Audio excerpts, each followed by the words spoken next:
We go in depth now with the Target 12 investigators and the last patrol. After 43 years in uniform, Providence police officer Frank Moody retired at the end of last month, and we were there for his final day on the job. Target 12 investigator Tim White is here now, and Tim, as you reported yesterday, Officer Moody has seen a lot in 4 decades, including a lot of dangerous incidents that we covered right here on 12 News. Yeah, the thing to know is Patrolman Moody has been a longtime member of the department's Special Response Unit, which is essentially a SWAT team that gets called into situations they determine require a tactical response to. One of the higher profile recent operations was the massive shootout with a suspect on Denison Street in 2022.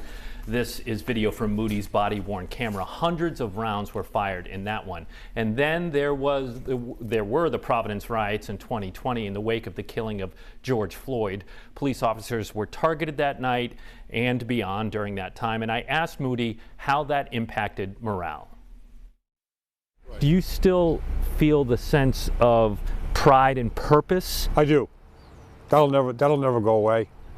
Even with all that noise? Even with all that noise, we were there to protect people. I didn't like it, you know, and I think a lot of them were confused.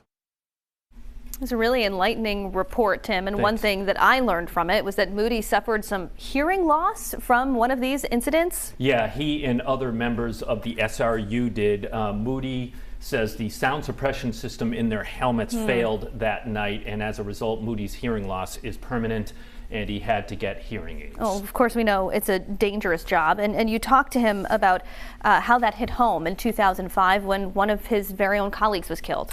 Yeah, Detective Sergeant James Allen was shot and killed by a suspect inside Providence Police Headquarters that year. That moment came up in my interview with Moody when I asked him what the hardest day on the job was. I think it was a tough day. For everybody? Yeah. Brings home how dangerous this job is. It does. Yeah. Excuse me. You know, we had nothing for, gosh, no one had been killed here since the 30s. And then all of a sudden we had Steve Shaw, you know, and then Jimmy Allen. And then Max Storling was like, wow. You can see that emotion is still raw nearly it really 20 years later. Absolutely. As are many of Tim's reports. This is a must watch. It's on WPRI.com right now. Target 12 investigator Tim White, thanks for being here. Thank you.